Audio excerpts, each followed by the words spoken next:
Hello and welcome to the Freakish Lemon video podcast. I am your host, the Freakish Lemon. I go by Adrian and I use masculine pronouns. Welcome any new viewers and welcome back any returning viewers. Remember that you can find my show notes over at freakishlemon.com.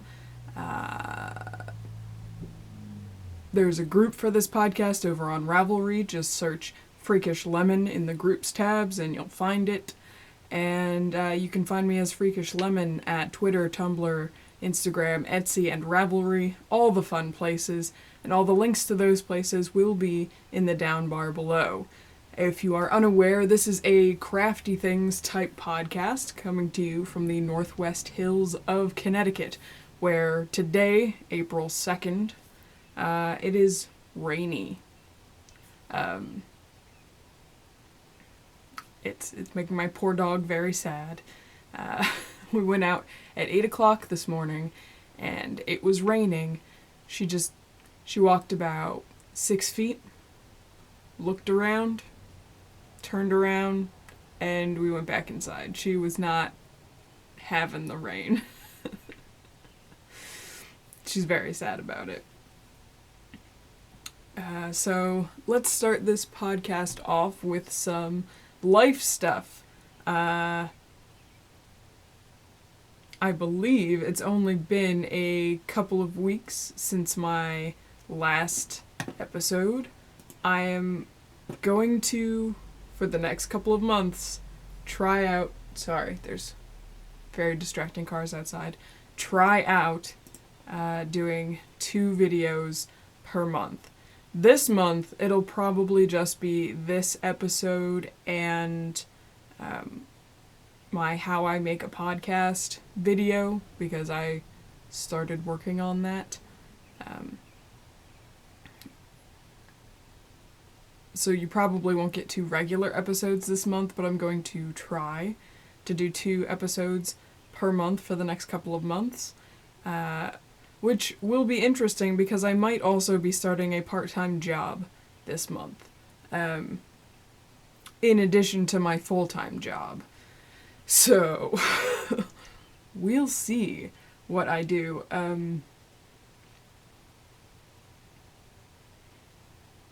Yeah.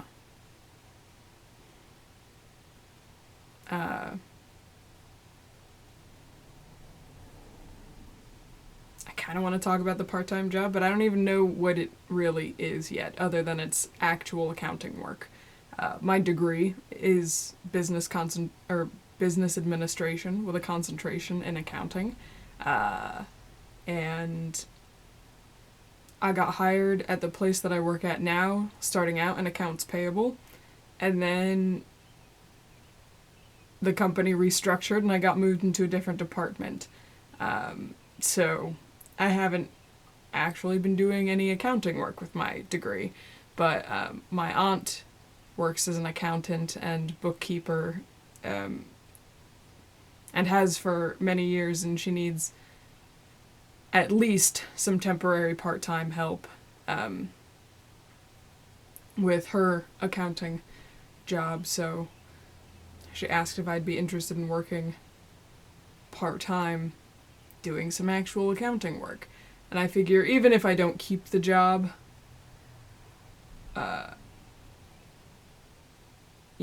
in the long run, it at least gives me some actual accounting experience. So that's nerve-wracking, but but I think it'll be good for me to do some actual accounting work.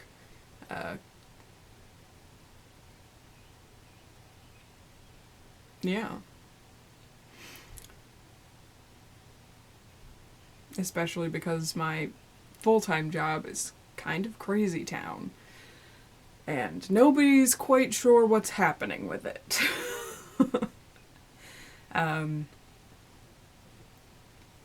So at least I'll have that if things go south real quick. What else? Life stuff.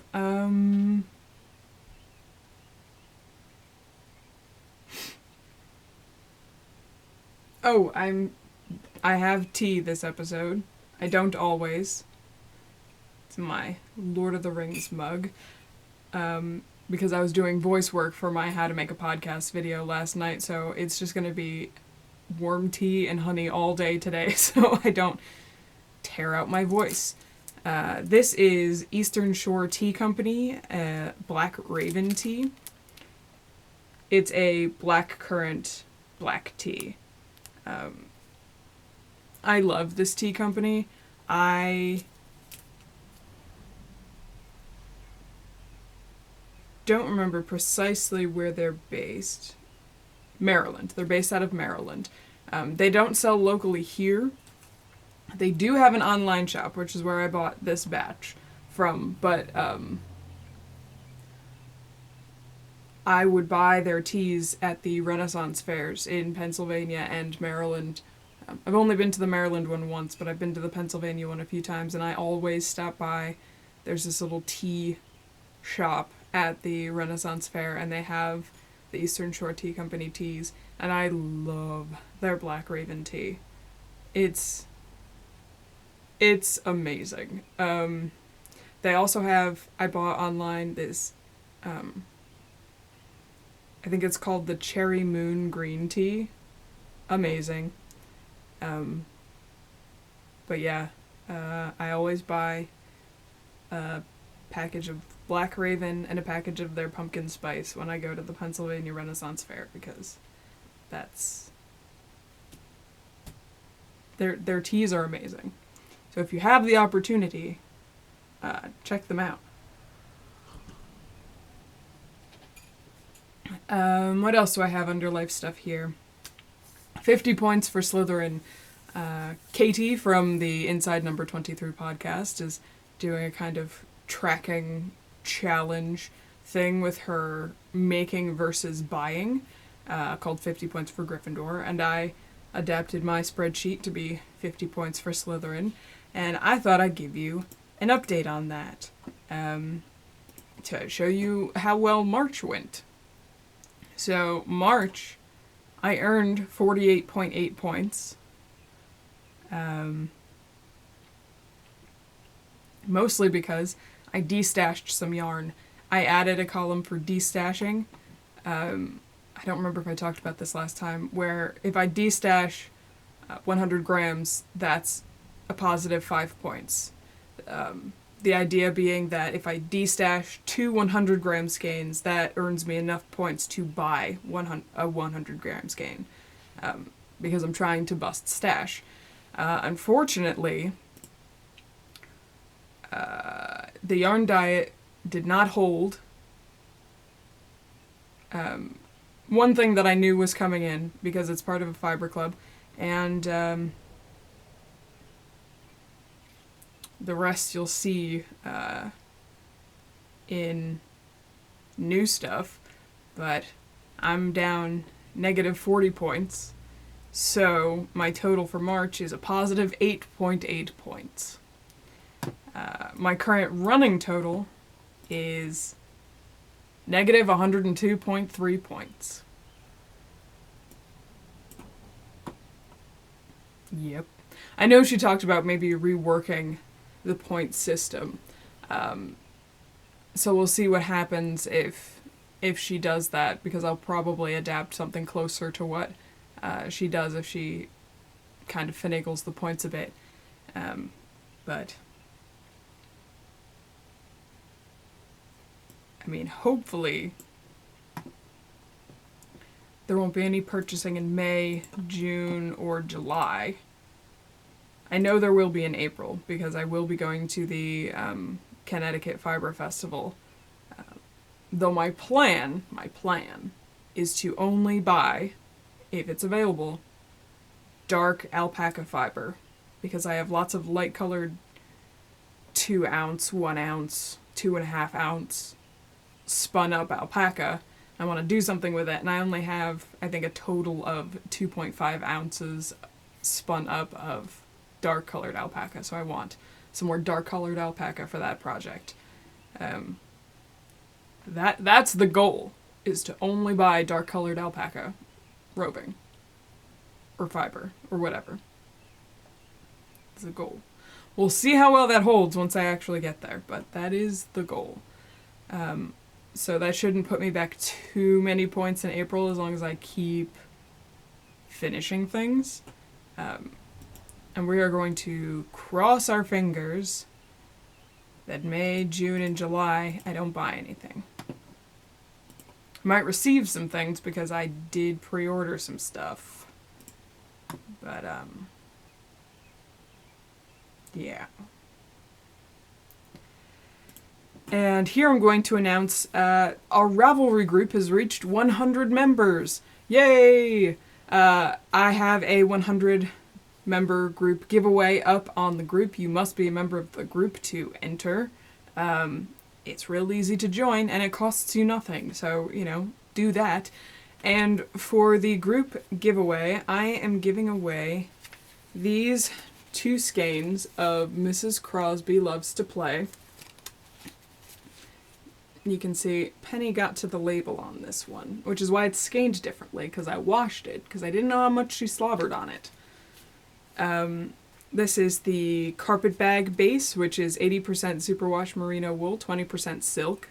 This is 240 yards to 100 grams in the great-tailed grackle colorway, which these were given to us by Java Suan in her big box of delight that she sent. If you don't want the chewed up label for this one, I will not include it. I just wanted to keep it with it just in case. But yes, you can enter to win these. And there's a question up in there, which is, if you win these, what are you going to make with them? Because I want to know. I love hoarding pattern ideas. So that is that.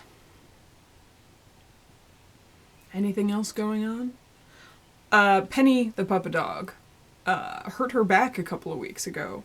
Like, just after I finished filming the last episode, she managed to hurt her back. The vet said it's really common in the lowrider dogs, the corgis, the dachshunds, anybody with a long back and little legs. And she said it was, we don't know exactly when she hurt herself, but the vet said that it could have been anything from going down the stairs too fast and landing wrong, or jumping off a bed and landing wrong. Or my parents think maybe jumping out of the car, because my mom has an SUV, and if Penny's real excited, she will just open the door and Penny will come flying out. So she hurt her back. Poor baby was on bed rest for 2 weeks, taking painkillers and anti-inflammatories and not being allowed to be on the furniture or going up and down the stairs. And she was miserable. After about 2 weeks, she started feeling a little more herself. She'd, perk up when you came near her. She'd wag her tail. She'd go and meet you at the door if you were opening a door. She started eating a little bit again. This dog, cars.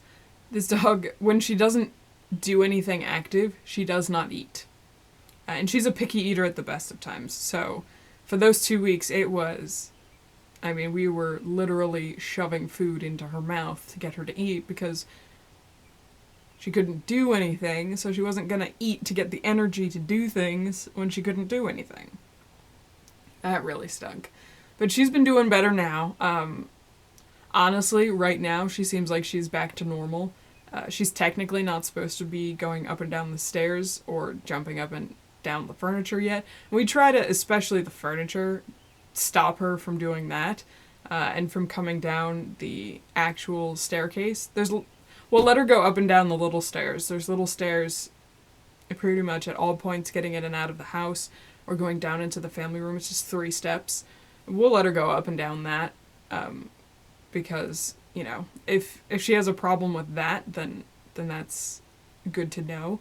But this dog has been sneaking around behind me, going up and down the stairs, jumping up and off the furniture, So honestly, I think she's back to normal. But, she's going to see the vet again in about a week just to make sure that she's cleared for all puppy activities. And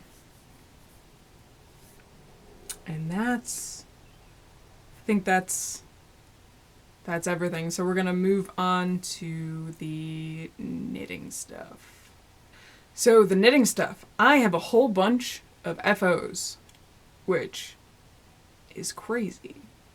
I don't know, I just hit a groove in the past few weeks. Although some of these items are small, and I have been working on a lot of these since January and February, so maybe it's not that surprising. But the first finished object we have is the third Penny's bandana cowl. This is a pattern that I'm writing, and it's out to test knitters now. And I know some people have finished theirs, which is very exciting. I can't wait to get feedback from everybody.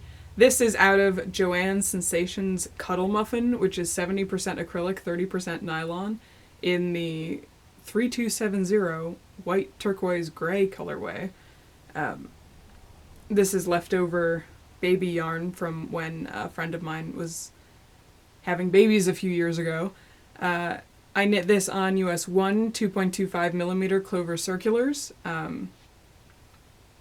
and you can see it's knit in the round. I did this one over, I did the triangle shawl portion over 3/4 of the round. You can see it kind of starts increasing down here, so this is about 1/4 that's just flat. Worked back and forth using short rows, kinda. They are using short rows, but not the same way I've ever seen these short rows used, so. And then a garter inch border to keep it from curling up. And I'm pretty pleased with that. She wore this all day on Easter. She thought it was fantastic. Because Penny likes to wear clothes. I also finished the Cashews lap blanket, which, I'm telling you, I'm never knitting a full blanket, at least at like this weight, ever again. By the end of it, it just hurt to knit on it because it was so heavy on the needles. Knit blankets are only going to be modular from this point out for me. I was having problems with my shoulders, with my elbows, with my wrists. It was just bad. But I am pleased with how this turned out. So, it's a lap blanket size. This is the Cashews lap blanket by Alice's Embrace. Done in Lion Brand Vanna's Choice green yarn that I reclaimed from another project.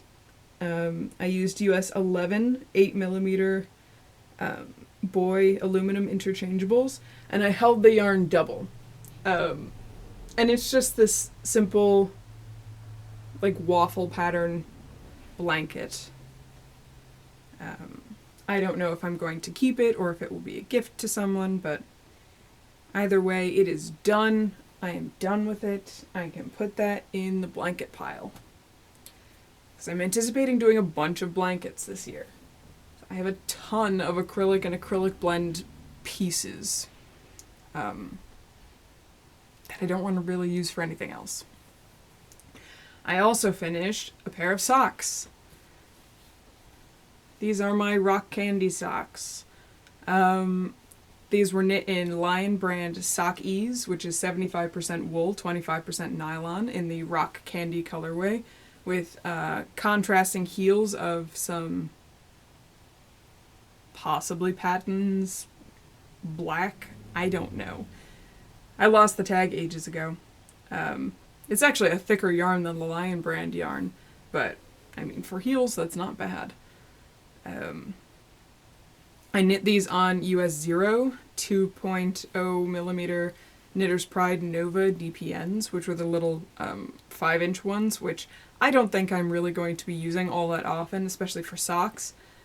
Maybe smaller circular items, but the points dig into my hand because of how I knit. I kind of manipulate the needle using the back of my hand, and it was just digging in right there. This is just a basic sock with a 2x2 rib. and a slip stitch heel, and I used the double gusset because I like how those fit. So once I photograph these will go into my Box O Socks for the Box O Socks Cal hosted by Kristen of the Yarngasm podcast. So that's exciting. And I finished another pair of socks. These don't look as pretty right now because they have not been washed or blocked or anything. These are my Wonder Woman Socks of Truth. I bought the pattern and the yarn as a kit from Holiday Yarns. This is in her flock sock yarn, which is 75% merino, 25% nylon, in the Wonder Woman colorway. And she included a contrasting yellow to use for heels, toes, whatever.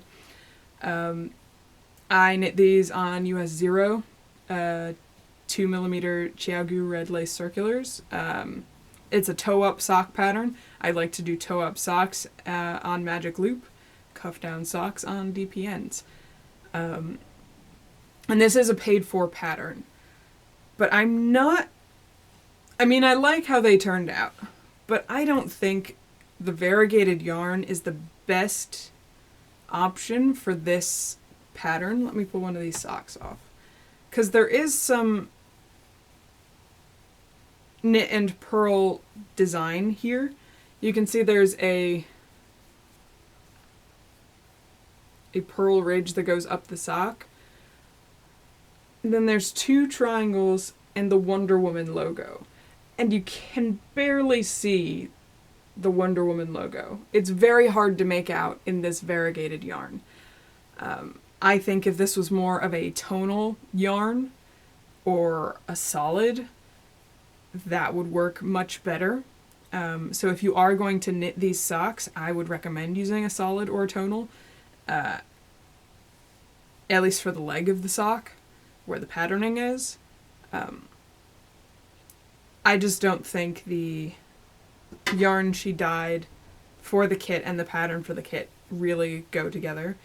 I'll probably knit another pair in like a red yarn at some point just to see what the pattern looks like, because it was fun to do that pattern, and it really makes the leg of the sock go quickly, because you're like, oh, I'm so close to the next pattern thingy. You just keep going. But overall, I'm pleased with how these socks turned out. The yellow was kind of hard to predict in these socks. You can see I've got this action going here, but then it would spiral up here. I don't know what makes it do that so differently, because it's the same stitch count on the foot and the leg. And the opposite happened on this one. I got the kind of spiral flashing on the foot, and then the kind of zigzag flashing on the leg. It's very interesting. I know some people might not like that, but I'm pleased with them. And once these are washed, blocked, ends trimmed, and photographed, those will also go into my box of socks, which catches me up. So I have a January, February, and March pair of socks. And it's only April 2nd, so I'm caught up and on track for 12 pairs of socks for 2016. I also finished another bandana cowl for Penny. You'll remember, if you go back, or if you have seen my previous episodes, I made a little one out of this same yarn for her when I was trying to figure out the pattern. And I don't like how it looks now that I've kind of sorted out what the pattern's going to look like, so I made her another little one with the garter trim and the improved increases on the triangle point here. This is out of Red Heart, Heart and Soul with Aloe, 70% wool, 30% nylon, on US 1 2.25mm clover circulars. I don't think I mentioned, this will be a free pattern once I get people's feedback. I just wanted it to be test knit by a few different people with a few different sized dogs first, or cats or goats or whatever you want to put these little bandana cowls on, just because I wrote it in a way that you can use whatever yarn weight you have or any circumference neck you're going to be making it for. And I wanted to make sure the math worked out. So I know Mary from the Yarnaceuticals podcast made some for her bigger dogs, and I've seen one finished one so far on a little dog, and it looks great. So I wanted to make sure that other people's math worked when they did the first couple of steps to figure out how to start this. But I'm really excited to get that started. I've photographed Penny in a couple of the different cowls, and I finished the illustrations for the different options you can choose. I don't know if I talked about it last time, but I have several different combinations you can do. You can do the triangle over half of the stitches, like this one, so the back is just a flat, same width all the way around. Or you can do it around 3/4. So you can see this one, the triangle goes around 3/4 of the way. And that just determines where you're going to start and stop your short rows. And I have the options for 3 different depths of triangle. These are actually the same depth of triangle. It's the same way to do the short rows. It's just this one is going to be a deeper triangle because it's over more stitches than this one, but it's the same kind of slope of the triangle. There's a small one, which is just like a little dip, a medium one, and a large one that's it's a deeper triangle. So if you have a taller familiar to put this on, it can, be longer, but if it's a little short one, you can do a medium or a really short one. And I also finished a shawl, which you have never seen before, because I started and finished it in a week, like a crazy person. This is the Dangling Conversation by Mindy Ross, which I believe is a paid-for pattern. I did modify it slightly, but the only modification I made was the where I put the eyelet lace rows, because I wasn't sure if I actually had enough yardage to do it the way that she suggested. But I mean, they're eyelet lace rows. They're not all that hard. It's an asymmetrical shawl. So you start here and work the shawl. This is out of my hand-spun loop bat, which was made out of merino, tessa silk, and bamboo in the Electus Parrot colorway.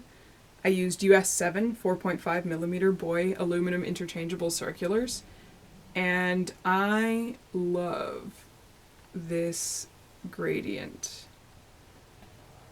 You can see the gradient's a little harsher here, but I kind of increased the frequency of the eyelets and then decreased them out.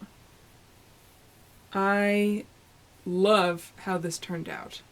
This is a great pattern if you have a really long gradient yarn and you want to use every single bit of it. I think I had maybe 2 yards of this blue left over after I bound it off. It was perfect.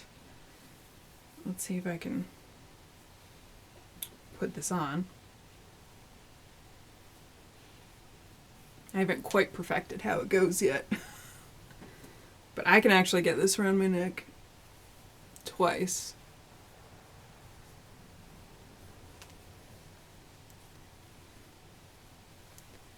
And that's really nice for this. This is a great pattern for handspun. It's a great pattern for gradients or whatever you want. You can adapt it for any weight of yarn. She actually has that in the pattern, that it's for any weight of yarn, and it's beautiful. It's really, really beautiful. I'm excited, and it makes me want to pick up another loop bat and make another one of these, which I'm not allowed to do until later on in the year, but I'm so excited for this. Of course, now it's warmer, so I can't really wear it for real. But, well, maybe this weekend. They're talking possibility of snow, because it's supposed to get below freezing again. But I could not put this down. I wanted to keep going. Like, I wanted to know what it was going to look like by every color. I just could not put it down for a week. It's all I worked on for a week straight, except for the socks I had at work. It was super fun. Definitely recommend it. I think it is a paid-for pattern. I don't remember if I said that, but if you are looking for an asymmetrical shawl, pick this one up, because this is worth having in your library. Definitely planning on doing it again. Actually following the eyelet rows that she suggests in her pattern next time. So that's a lot of FOs. I also still have a bunch of whips, because I'm working on so many large projects. The first of which, just lean right off camera, is my Redford sweater by Julie Hoover in my self-made Avengers sweater bag. I have been working on this slowly. Ta-da! 4 or 5 inches of stockinette. Why am I in the middle of a row? That's stupid. But yeah, still working on the back piece. This is... If I can just get into the habit of working on it, it will get done. It's just, frankly, stockinette is not as exciting as lots of other things. And it will take a while, because this is fingering weight yarn using US 1 2.25 millimeter Xiaogu circulars. And this is the Yarn Place Basic Fingering Wool in gray that I bought off of eBay that time. Slowly making progress. I don't think I've touched my Cozy Memories blanket since the last episode, so I'm not going to bother showing it. If I've done anything on it, it's 1, maybe 2 squares. And that's not really worth taking it out. Bunny nuggets. I've been making nuggets for lavender sachets using the pattern by Rebecca Danger and Lion Brand Cotton Bonbons. I don't know if I've done any new ones. I don't think it's worth showing you the little pile of nuggets that are not filled or anything. Oh, hi, Penny. She's under the table.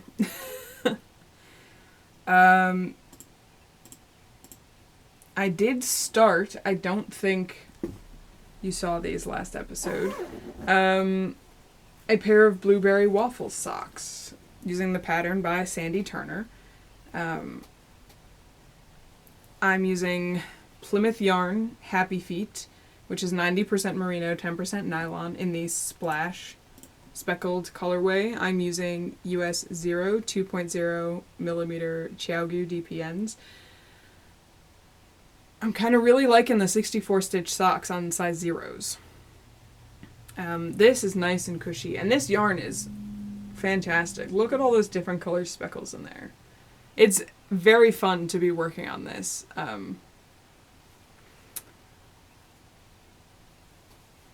I'm just following the stitch pattern from that pattern. So it's a 2x2 rib, the waffle. I did just a basic slip stitch sock, or slip stitch heel, and I did the double gusset on this one too, because I really like that double gusset. And these are the socks that I have at work, and I've got them in my telephone box bag from Zigzag Stitches, which my coworkers think is hysterical. I'm really enjoying these. It's definitely keeping this sock more interesting. Because I did notice with the rock candy socks that I was starting to get tired of them, just because I'm only working on them at work on my breaks. And I was kind of tired of doing plain old stockinette socks. So maybe I'll start adding simple texture socks into my rotation for work socks. Another whip that I started since last episode, this is in my quilted Star Wars bag that used to be a laptop cover thing that I made one time, that I hand stitched the zipper in. This is the Summer of Love shawl by Christina Gerlanda. I am doing this one in yarns that I thought would be for socks. These are yarns from the Great Dye Experiment of August 2015. This is my hand-painted variegated yarn, and this is my speckle-ish yarn that I did. This is, I think, another paid-for pattern. It's an asymmetrical shawl, sorta. It's it looks kind of like a crescent shawl, but it's knit on the bias, and this is what I have so far. This is on my US 3.25mm Boy aluminum interchangeables. I kind of like the Boy aluminum interchangeables. The cables are not my favorite, but honestly, if it's going to be a bigger project, like when I was doing the blanket, or when I'm at the end of the shawl, when you've got, you know, the most stitches on, I do like how sturdy it is for that point. But I also don't mind cheap needles. I know I've recently been buying more expensive needles, but I really don't mind cheap needles. But yeah, this has been a little bit slow going. There's a little more to it to memorize than the dangling conversation. Because there's a specific sequence of increases and decreases that you use to get this shape. So it's definitely one that I have to be paying a little bit more attention to. But I really like how this is coming out so far. This is a nice variegation. I did pretty well with this one, considering it was my first really dyed yarn that I was playing with. So far, no major pooling, just a little bit, you know, here and there. And I'm excited to get to some of the color change portions where I get to use both and see how they go together. I used pretty much the same dye colors in them, so that shouldn't be a problem, but I'm excited to work on this. And I've also started swatching for my Colorworks socks pattern that I am writing to go with a movie, because I woke up one morning with the title of the pattern in my head, because it's I thought it was the best pun ever.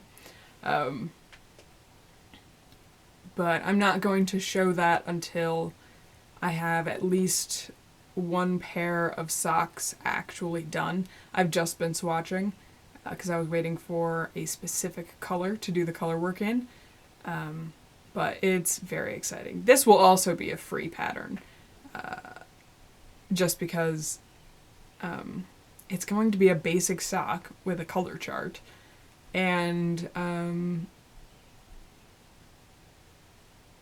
don't know, I feel a little weird charging for a pattern that's basically just taking an image from a movie and making it a pair of socks. So yeah, it will be a free pattern, and I don't think I'm going to call for test knitters on this. I'm just going to put it out there once I finish knitting one in 3 sizes, because it's going to be in a 56, a 64, and a 72 stitch sock, which are I think the most common sizes for an adult sock. But yeah, I'm very excited to be working on that. I can't wait to actually cast those on. But that's a lot of knitting. So we're going to move on to crochet stuff. I've been really enjoying the crochet stuff lately. I have not done, I think I did 1 or 2 granny squares for the granny square blanket, so I'm not going to bother to show them. They're just squares. And they're solid color yarn.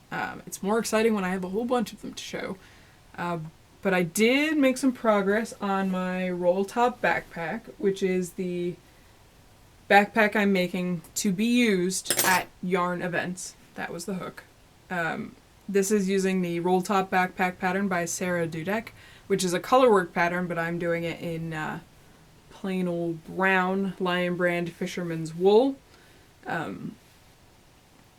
For now, I do want to make one in the Houndstooth colorwork pattern, but for now, I just want plain brown wool backpack so I can, put fun pins on it and stuff. I'm using a USF, which is a 3.75 millimeter hook. And I have made some progress. Where's the seam?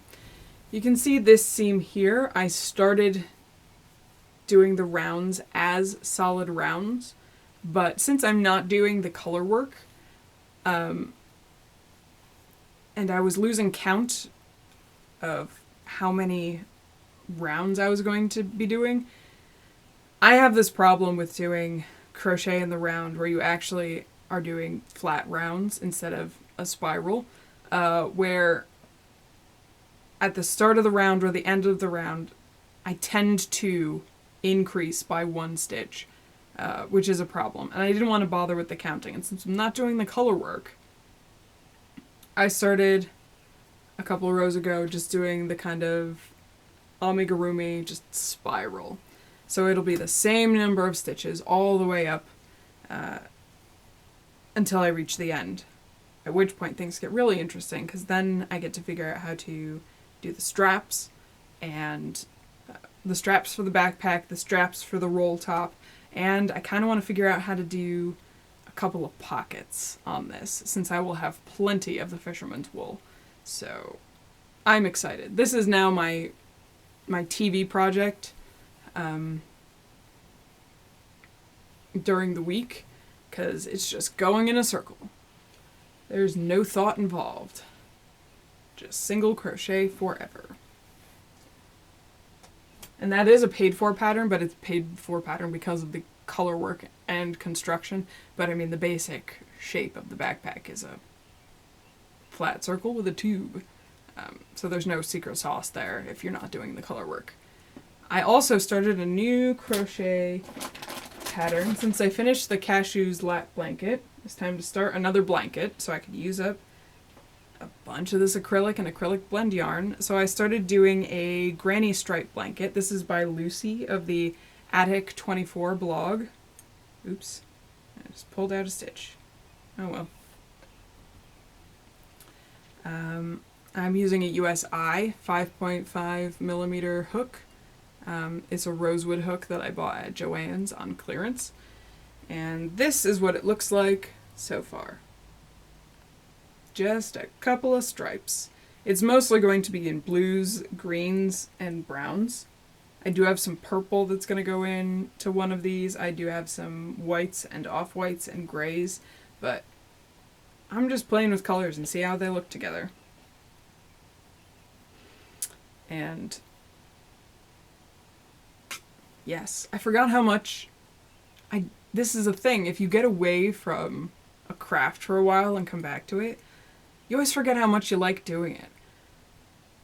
I feel like once you know how to do the stitches for crochet, it's the most straightforward thing in the world. Once you know how to do the stitches. That is the hardest part, because you can't always tell what they are just looking at them the way you can a knit stitch. I mean, if somebody said this is a knit stitch and this is a purl stitch, you can see the difference pretty quickly. It's a little harder because of how crochet works, but this is absolutely brainless for me, and I love it.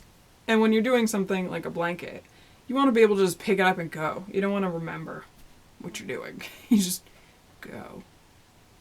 And that's a great pattern, the granny stripe. If you want to do something other than just, straight double crochet stripes or straight single crochet stripes, it's it's a nice alternative to play with colors and how they interact with each other.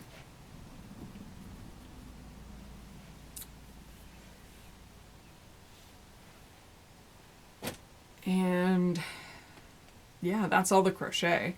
I tend to do bigger, long-term projects on the crochet. Not so much smaller projects anymore.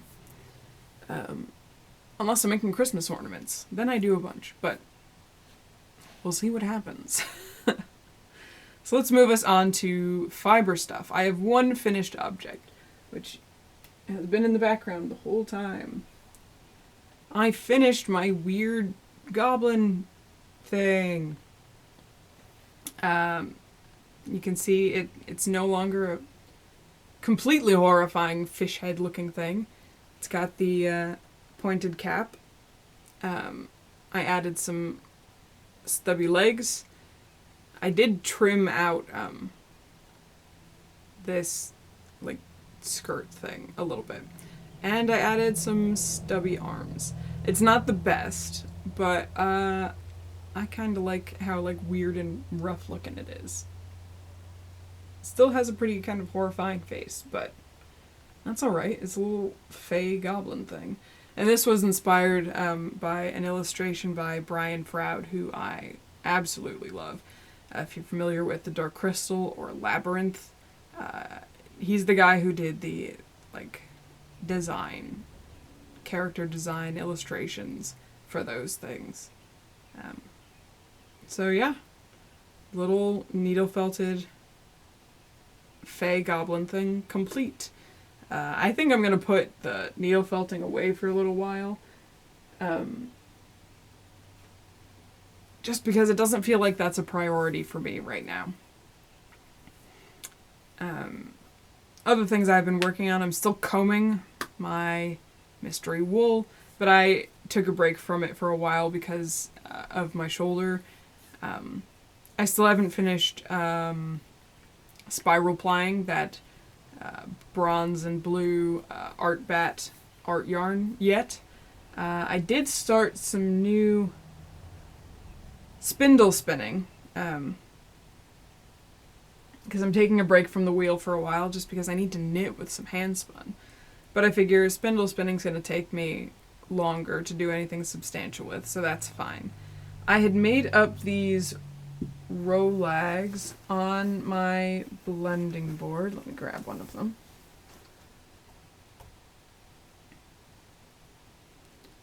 They're kind of fat. But it's undyed BFL and some green wool top left over from something. And it's got a teeny bit of gold stellina. Or Angelina. It's just a little teeny bit. I call these my my Slytherin rolags because that's what they looked like coming right off the thing. Would have been better if I had some silver Angelina or Stellina or whatever, but I think just a teeny speck of gold works well for it. So I had made those and I started spinning these up on a Turkish spindle that I'll talk about later. And I've got these two little balls of 2-ply wool. It hasn't been washed or set. It hasn't been measured. I'll do that once I finish the other ones. But these are little center pole balls that I wound up using the on my thumb the way Danny from Little Bobbins does it. A few episodes ago she showed how she does little center pole balls. Sort of like how you wind on a nostopin. I think that's how you say that.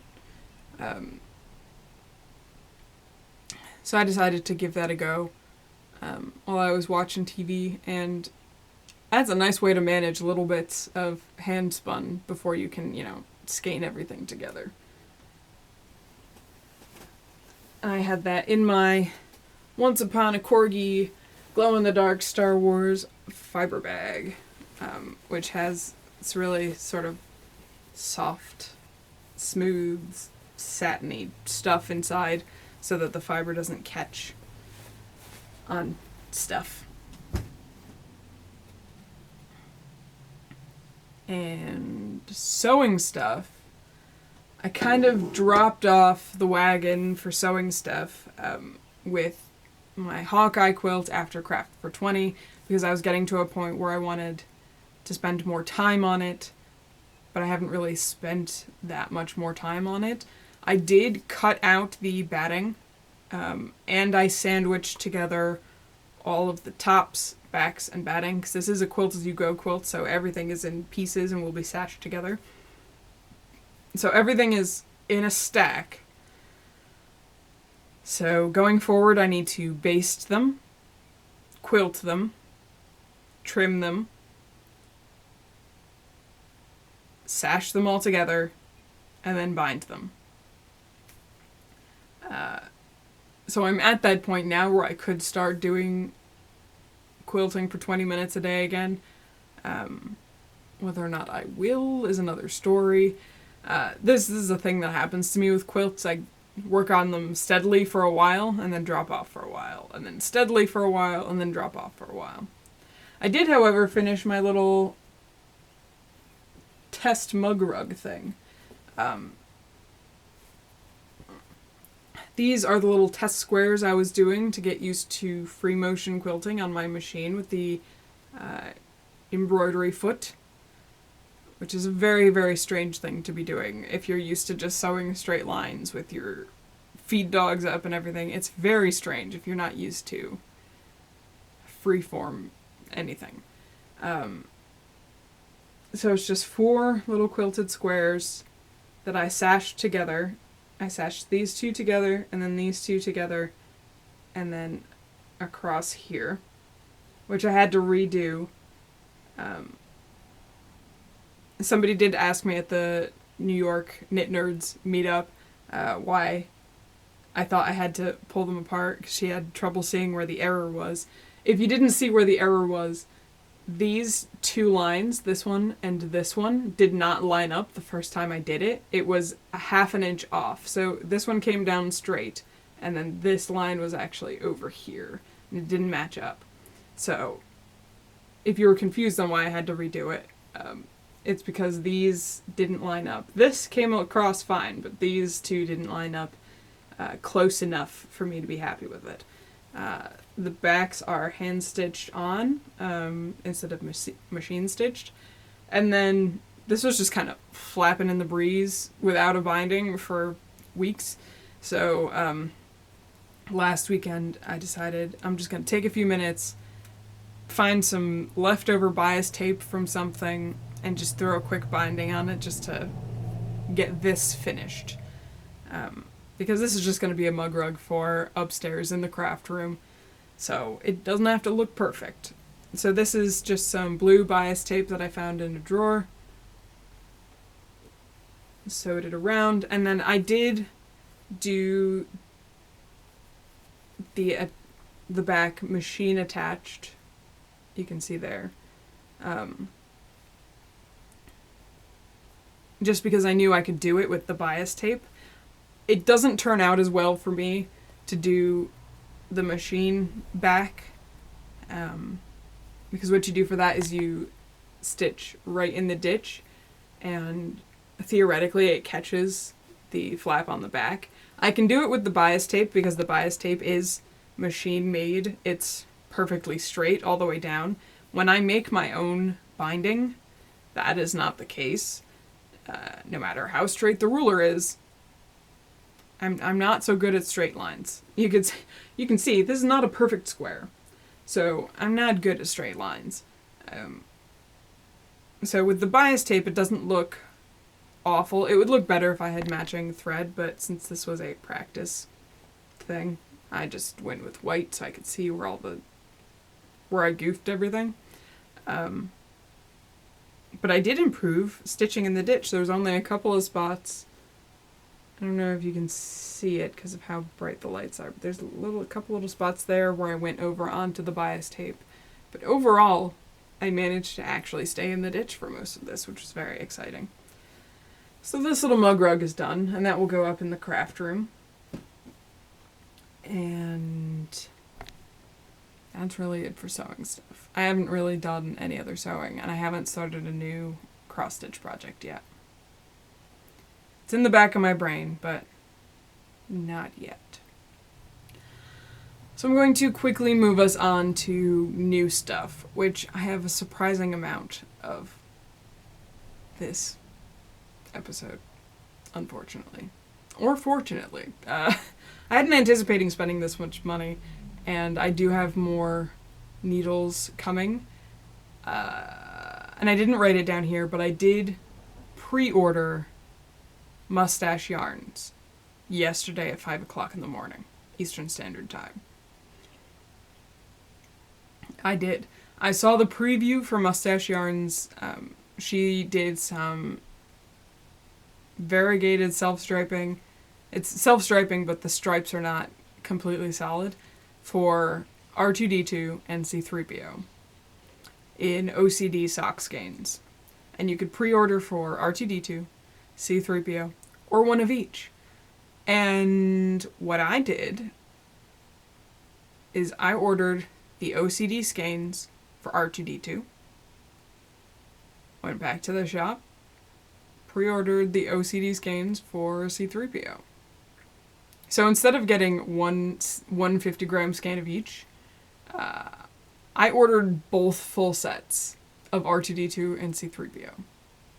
So I'm getting 250-gram skeins of R2-D2 and 250-gram skeins of C-3PO. Which, to ship to Connecticut, so with shipping, taxes, and the 2 skeins, came out to just under $72. Which is why maybe my new stuff is a little unfortunate, because I just keep spending money, and it's a thing I have to work on, is limiting my spending for my hobby when I don't technically need most of this. So I did pre-order that. I got in the mail a Kickstarter reward, the Destiny Spindle Kickstarter reward. This was a Kickstarter that was put together by, I think it was Snyder's Spindles. They're a well-known spindle maker, and they wanted to do some 3D printed Turkish spindles. So I'm going to undo my little leader yarn here, because I had the leader yarn ready just in case I wanted to start something. So this is my little Turkish spindle. And it's a little different from other Turkish spindles because there's actually 4 half arms.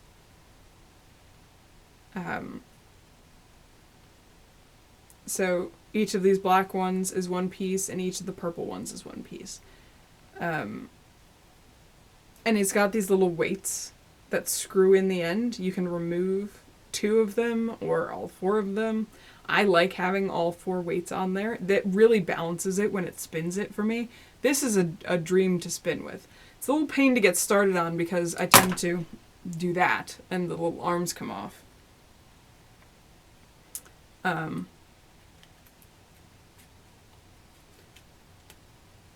But once I have the leader yarn around it, it's not a problem. But yeah, I backed the Kickstarter and I got this in the mail. And I really love spinning on it. This is fantastic. And those little weights really give it some momentum to spin, which is super fun.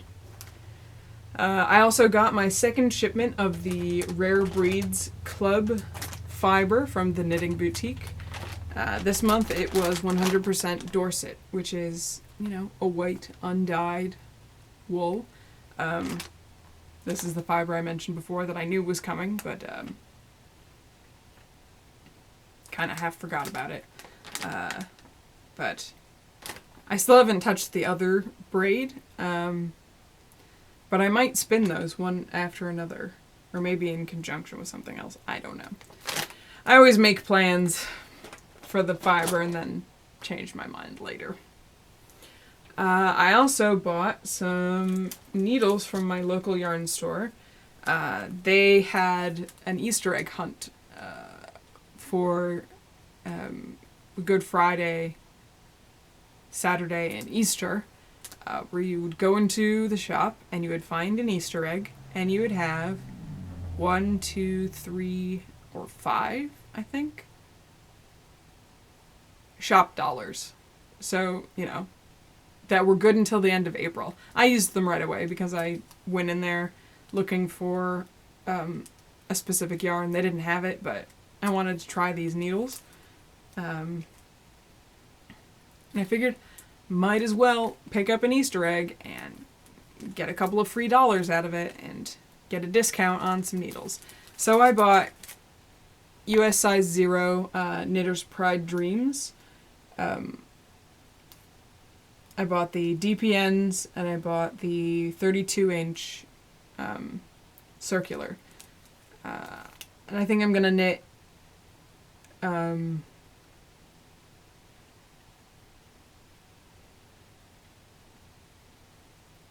think I'm going to do my toe-up version of the Colorwork socks on these needles.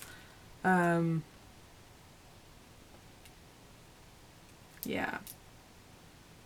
But I wanted to make sure I had some wooden needles. Because people have recommended the wooden needles to me, but I'm a little wary of them because I tend to bend metal ones. But I don't know whether that's just because of my Hulk hands or or if it's the quality of the needles. Because most of the ones I've bent have been ones that I picked up for at Joann's for, they're the cheaper aluminum needles. So we'll see what happens. But I wanted to try them, so I went to my local yarn shop and bought some. I also got a custom dyed skein from Once Upon a Corgi, which is a shop and podcast hosted by my sister Gabby. I was talking about my Colorwork sock pattern and how I needed a very particular shade of kind of blue-green aqua color. And she was like, you know what? I've got a couple spare Stellina bases. Let's play with color. So she played with color. She had pretty much found the color in one of her test skeins for another colorway, just like where some of the colors blended. And she sent me a photo. She's knitting on the train. She found a little streak of it, like a 6-inch piece. And she put it against her black leggings, took a picture and texted it to me and said, is this the color you're looking for? Because I might be able to replicate this. So this is the color. It's a little bit blown out on the screen here. But it's, like I said, a blue teal, or a blue-green aqua e-color. This is on her fig base, which is a 75-25 superwash merino nylon and silver stellina. It's 100 grams, 438 yards. And she has named the colorway the Teeth, which is appropriate. So, I'm excited to play with this. I'm so excited to play with this. I'm excited to see how much of this will still be left over after my Colorwork socks. Because I'm going to make 5 socks. We'll see if I need another skein of this. But it'd be really exciting if I could do all 5 socks. Because that's the contrasting color. The majority of the sock will be in my next purchase, which is from craftsy.com. I bought 6 skeins of Cloudborne Fibers Highland Superwash Sock Twist in black. It's an 80% superwash fine Highland wool, 20% polyamide, fingering weight sock yarn. They're in 50-gram skeins. It was actually a pretty good deal because for 50 grams it was about $3 per skein. So I bought 6 of them because I'm going to be making 5 socks. 2 56-stitch socks, 2 64-stitch socks, and 1 72-stitch sock. Because the 72-stitch sock will not fit me, so I'm just going to make the one for the for the image. And anything left over, I figure can be used possibly in conjunction with my David Bowie yarn for my David Bowie shawl when I figure out what pattern I'm going to make with that. So here's the 2 as they came, and I caked up the other 4. But that is not a bad price, and it's not the softest yarn ever, but I think it will wear well for socks. It's similar in feel to other yarns that I know wear well for socks, so I'm excited. And I'm excited that it's so black. Because, you know, sometimes you buy black yarn and it's not quite as black as you expected it to be. But this is a pretty... It's coming out a little grayer on here, but it is a black yarn. Put a little bit of shadow. Like, it is black yarn. Now everything's out of focus. It doesn't know what to look at. Okay. I'm excited. I also bought, just in an Amazon order, a 37-inch... Oh, wait a minute. I might have to return this. I think I am going to have to return this. A 37-inch Chiaogu red lace cable. I thought the listing said it was for the small needles, but it looks like this one's for the large needles. I did read somewhere that for the small needles, the cables can be used with one of the little connectors and be put on the boy interchangeable needle set. But the large needle ones don't fit, so I'm going to have to play with that. I do have some connectors coming in another order with some other needles, but I will have to do some research. Thought it said for the small. But you know, this happens to all of us, doesn't it? You always read something just slightly off and you order it and you're like, that's not what I thought it was. I'll figure it out later. And the last thing that I have new is a Notions pouch and a set of stitch markers from Decor Noir. Here's the Notions pouch. This is a beautiful Notions pouch. It is interfaced, so it's kind of stiff, but that also means that nothing's going to poke out and stab you, which is good. It has a little kind of lanyard wrist holder thingy. If you were doing tiny small projects, like if you were doing like tiny little fingering weight granny squares with minis, you could probably use this for that. It also has a pocket inside, which is really nice. It's very well made, very sturdy. I really enjoy it. And to go with it, I bought these polymer clay coffin stitch markers. Because why not? There's the tag, Decor Noir. And that's the shop on Etsy. I am kind of in love with these stitch markers. They're so delightful. Delightful coffins. So I have to put together another stitch marker kit. And those stitch markers, or not stitch marker kit, another Notions pouch kit. So as soon as I have a Notions pouch, I get some stitch markers, a tape measure, a set of cutting tools, needles. I just put them in there, so I just have them at the ready. So this is very exciting, and I kind of love it. And that's it for new stuff. Etsy stuff doesn't really have an update this episode. I'm still working on the big bucket of stitch markers. I'm kind of not making terribly much for the shop right now, just because I'm not sure what I want to be making for the shop right now. So everything that's up there is going to stay up there until it sells out. But I'm not sure what direction I want to be taking with it. I've noticed that I tend to make one thing for a while and then I get bored and I move on to something else. So I'm just trying to figure out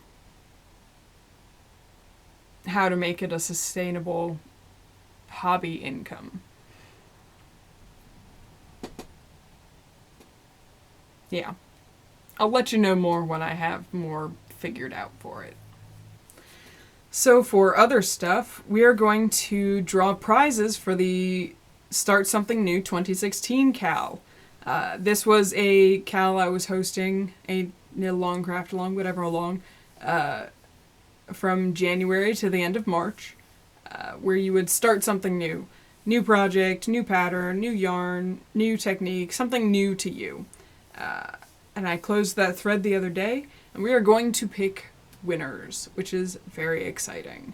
So I'm going to switch over to the tab where the Ravelry group is. And there are 35 entries.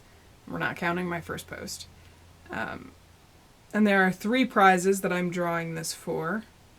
So I've got random.org up on my phone to do a random number generator.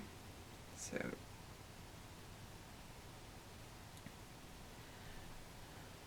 numbers 2 through 36. Is it focusing on it? Maybe. So the first prize package we're going to give away is the chili pepper prize package. This is a chili pepper bag, sock bag from RS Island Crafts, who very graciously hosted or supported, I don't know the word I'm looking for, sponsored this knit along by supplying a couple of bags and a coupon code that was good until the end of March for 15% off total purchase. So thank you. I forgot your name, RS Island Crafts. And this was paired with a yarn that came to us by Java Suan in the big box of yarn goodies, which was Lorna's Laces hand-dyed yarn in the Shepherd Sport 100% superwash merino in the pocket square color. So this is going to be the first prize. And 2 through 36, just double check. So I'm going to generated result number 36. Lucky you. L Yarn, who did a new type of pattern, Estonian lace,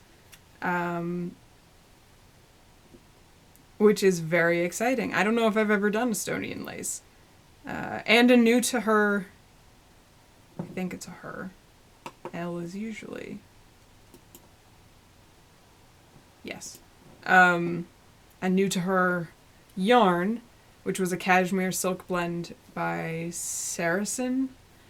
So that's very exciting. So L Yarn, send me a message on Ravelry, send me your address, and I will get this prize package out to you. Let me just write that in my show notes that that's what she won.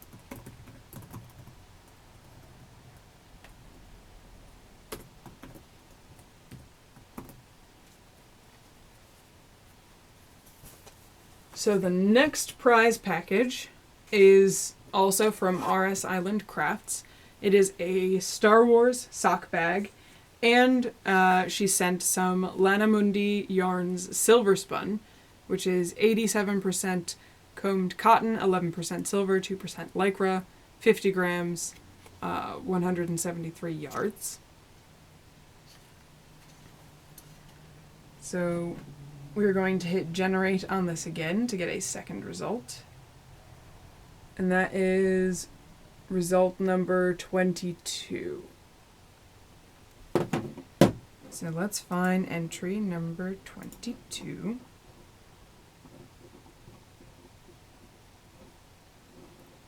On page 1.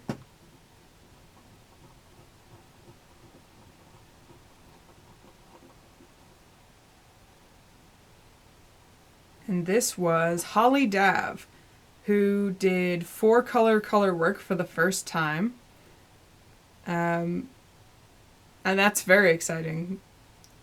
Color work it looks very complicated, and the more colors you add, it just seems like it'll be more cumbersome. So good for you for trying 4-color color work for the first time. So Holly Dav send me a message on Ravelry with your address, and I will get this prize package out to you.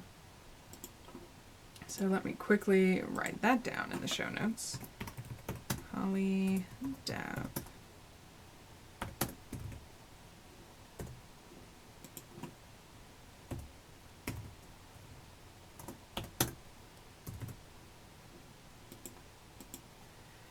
And I opted to do a third prize once we passed 15 entries. And that prize is for this Leading Men Fiber Arts skein in the colorway Blue Steel. It's 218 yards per 100 grams, 100% superwash merino worsted weight wool, and a bag of your choice from my shop. I will make sure that everything that is for sale is up in my shop, that there's no expired listings for the bags. So that's this skein of yarn and a bag of your choice from my shop over at freakishlemon.etsy.com. So I'm going to hit generate a third time, and that is number 29. So let's go find number 29 in the thread.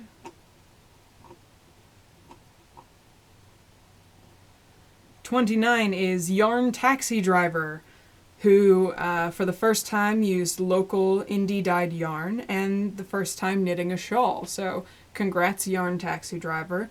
Send me a message on Ravelry with your address and which bag from my shop you would like to own.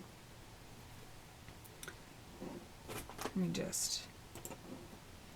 Yarn Taxi Driver.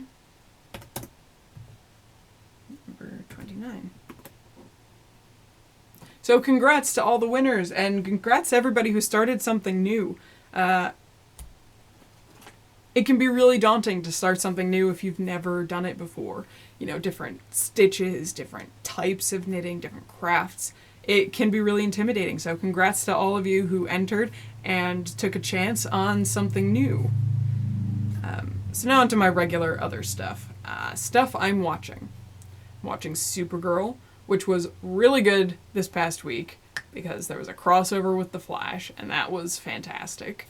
Been watching Flash, been watching Arrow, been watching DC Legends of Tomorrow, been watching Agents of S.H.I.E.L.D. I binge-watched Season 2 of Daredevil, which I enjoyed. I did feel it was a little more disjointed this go-around than the previous season. Pardon. But I don't know if that's just because of me watching it the way I was watching it, or if, because it seemed like there was like two halves of that season, whereas the first season just kind of flowed straight through. But I will be at some point watching it again, so we'll see if that still bothers me. And I went to go see Man of Steel last weekend. I keep thinking I'm going to remember to put movies I go see in here. This is the only time I've remembered. Not Man of Steel. Not Man of Steel. I don't know what I was doing. I saw Man of Steel when it came out in the theaters. Batman v Superman. Batman versus Superman. I can just get the... I can't type it all. Why did I put Man of Steel? I'm tired, you guys. I am tired. I went and saw Batman versus Superman. Probably put Man of Steel down there because my caveat is that I did not like Man of Steel. It was alright, but it didn't feel like Superman to me. I know there are versions of Superman that are closer to Man of Steel than they are to, Christopher Reeve Superman, but it didn't feel right, Man of Steel. Batman vs. Superman was not as bad as I had anticipated. I'm telling you, when you watch DC TV shows, you get all of the previews for all of the DC movies that are coming out. So I felt like I had already seen the movie before I had seen the movie, and I wasn't that thrilled with the previews. But it wasn't as bad as I expected it to be. It was actually pretty good. It wasn't, the best. I don't think it was the best thing ever, but I enjoyed it more than I did Man of Steel. I still had problems with how Superman was written. I had problems with how Lex Luthor was written. But I actually did like Ben Affleck as Batman / Bruce Wayne. Especially given the context that we had for how long he had been Batman. I think that stage of Batman's life, I think that was a good choice. I really liked Jeremy Irons as Alfred. He cracked me up. And I loved Gal Gadot as Wonder Woman. I am so excited for the Wonder Woman movie. I am excited for the Aquaman movie. I'm looking forward to the Flash movie, but I feel like that'll be weird because I'm used to seeing the Flash TV show, and it's not the same guy. And I'm looking forward to... I don't remember if Cyborg's getting his own movie, or if he's just going to be in the Justice League movie. But I'm looking forward to all those things based on how enjoyable I found Wonder Woman in this movie. Because I didn't like how they treated Superman. And I was, I kind of liked this Batman, but this was the first time we'd seen him, so I was a little, and I was a little wary of how Wonder Woman was going to turn out, because that could go very wrong if handled poorly. But I really enjoyed Wonder Woman. I enjoyed Batman.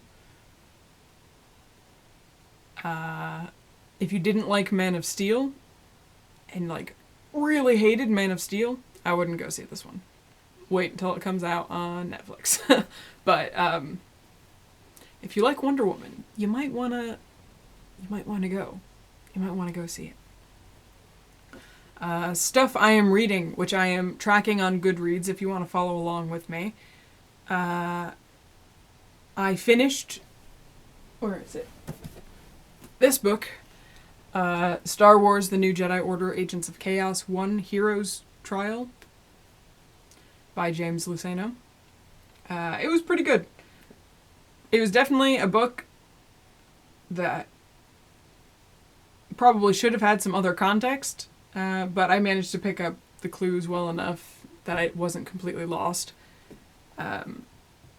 I listened to the audiobook Nightwise by R.S. Belcher, narrated by Bronson Pinchot, or Pinchot. I don't remember how they pronounced it. That was pretty good. If you like modern sort of fantasy stuff, kind of like Neil Gaiman's writing, that's a book I'd check out. Not for kids. Definitely for adults, but if you are an adult and you like the kind of tone that Neil Gaiman's kind of modern fantasy books have, it's one to check out. I started reading Moving Target, A Princess Leia Adventure by Cecil Castellucci, which is one of the new books. I don't have it handy. But it's one of the books in the series with the Before the Awakening, The Force Awakens prequel. It was one of the books that was right along with it. And it's pretty good so far. I mean, it's Princess Leia having adventures. How can you go wrong? I also finished listening to Star Wars: The Old Republic Revan by Drew Karpyshyn, narrated by Mark Thompson. I love Star Wars audiobooks, and I really like Star Wars audiobooks narrated by Mark Thompson. He has an incredible vocal range. He does do different voices. I know some people don't like that, but I really like how he does different voices. And I am impressed with how natural he makes female voices work.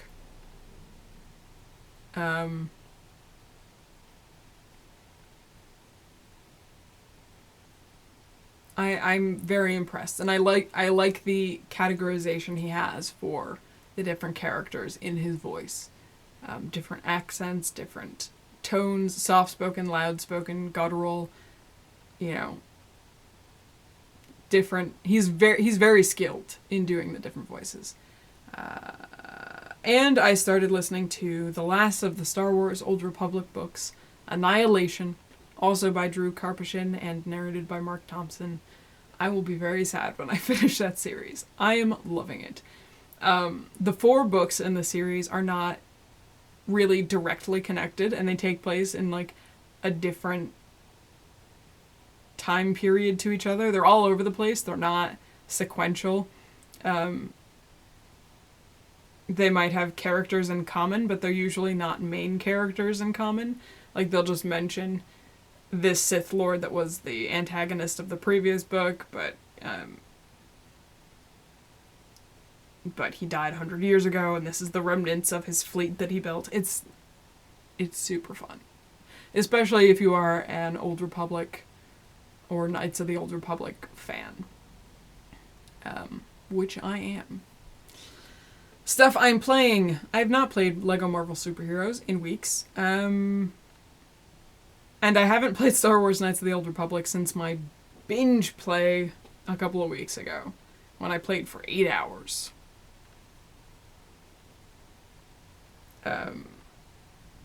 I don't remember if I had filmed the podcast before or after that binge play, but I just took a Sunday and I just played it for 8 hours. Which I'm sure my brother was thrilled with because it was on his Steam account, so... Well, I mean, we have the, like, family household share thing between our Steam accounts, but if I'm playing a game in his Steam account, I think it limits what he can play with his Steam account. Which is stupid, but I understand why. It's just a pain. So, podcasts. I got 4 podcasts to talk about today. I have not subscribed to all of them, but I've definitely watched and or listened to all of them. The first one I'm going to definitely recommend is the podcast. It's an audio podcast called Alice Isn't Dead. This is a narrative podcast put on by the folks who do Welcome to Night Vale, so if you like Welcome to Night Vale, definitely listen to it. It's voiced by Jessica Nicole, which I love her. If the name doesn't sound familiar, she played Astrid on Fringe. And this is it is a bizarre and creepy podcast, but I really enjoy it. The premise is that I forgot her name.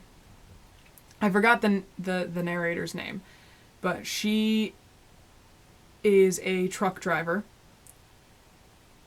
looking for Alice, who isn't dead, but she doesn't know where she is.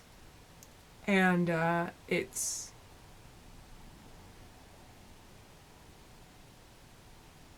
a context clues situation, like, where is she? Under what circumstances did she go missing, and why? And the narrator doesn't know a lot of the information, and each episode is her encounter along the road on this truck drive across the country. It's basically just like her talking into the radio, like talking about how she's feeling, and also weird stuff that she is running into. Weird, creepy, horrifying stuff that she is running into. I would really recommend it if that's something that sounds good to you. It's super exciting. I think it's once every 2 weeks, the episodes, but definitely worth a listen to.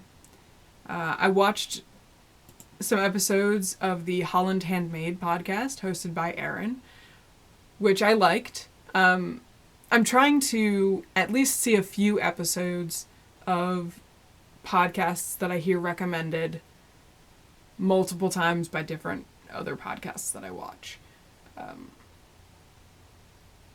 I may not subscribe to all of them because there's no way I can watch every podcast.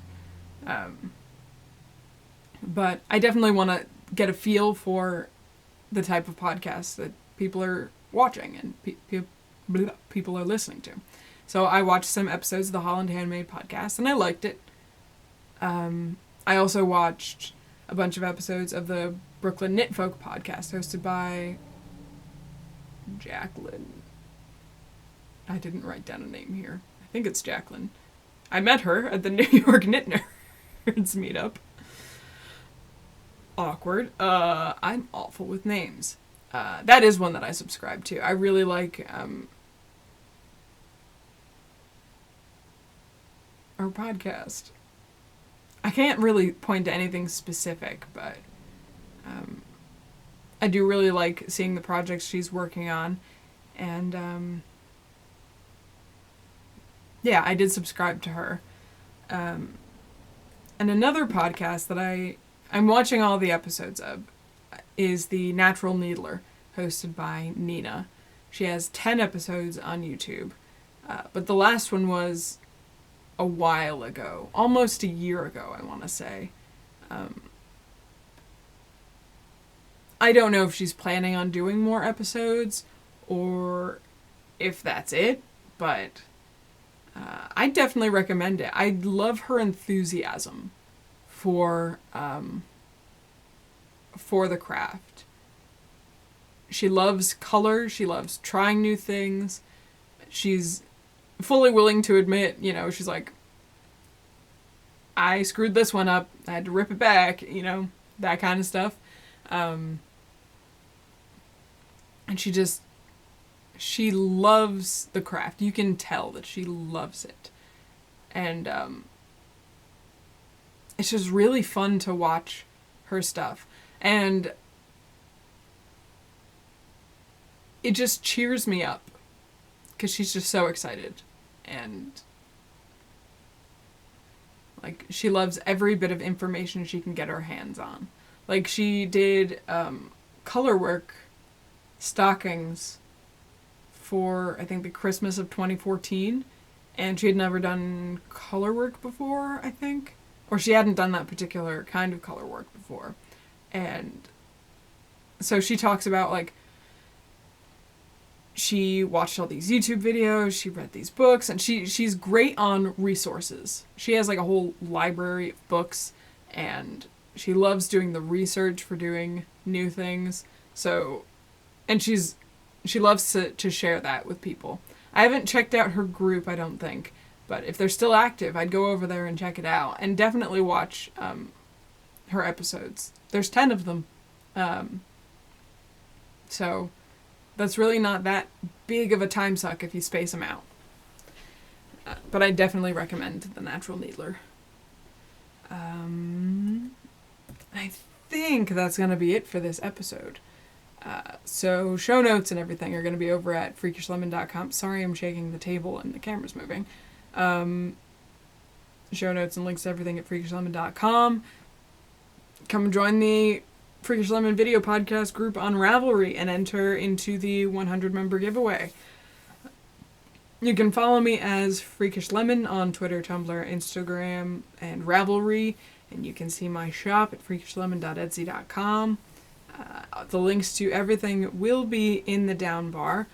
The next video should be the How I Make a Podcast video, and after that we'll try this every 2 weeks thing. So I'll see you next time.